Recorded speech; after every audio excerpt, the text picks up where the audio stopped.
ایک عورت پاکستان میں ہے، اس کا نکاح ہوا ہے، نکاح ہونے کے بعد کچھ عرصے کے بعد، مہینے کے بعد، 15 دن کے بعد اس کا شوہر آؤٹ آف کنٹری چلا گیا ہے۔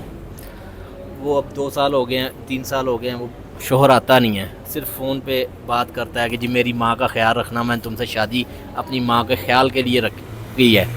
تو اس صورت میں کیا عورت اگر خلا لینا چاہے تو وہ لے سکتی ہے؟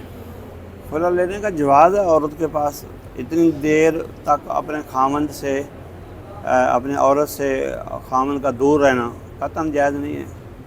آخری لیمٹ 4 ماہ کی ہے، اگر اس سے مزید اگر وہ رہنا چاہتا ہے دور تو عورت کی رضامندی ضروری ہے۔ اگر عورت رضامند نہیں ہے تو وہ خلے کی درخواست دے کے علیحدگی لے سکتی ہے، قطعاً جائز نہیں ہے۔ عورت کے فطری حقوق ہیں، ان کو پورا کرنا فرض ہے، علاج معالجہ، رہائش، خوراک، جنسی معاملات۔ ہاں جی، اس کی ماں کی خدمت بھی اس کے عورت کے ذمرے میں آتی ہے؟ خدمت اخلاقی طور پر جتنی کر سکتی ہے کرے، عبادت اجر و ثواب ملے گا، خامن کی اطاعت کا بھی، خدمت کا بھی۔ لیکن اس وجہ سے بیٹھی رہے کہ میرے خامن نے میرے ساتھ نکاح کیا ہوا ہے تو میں اپنی ساس کو سنبھالوں، تو یہ اس کی بہت بڑی قربانی ہے۔ اگر راضی ہے تو، نہیں راضی تو گنہگار نہیں ہے اللہ تعالیٰ کے ہاں۔ جزاک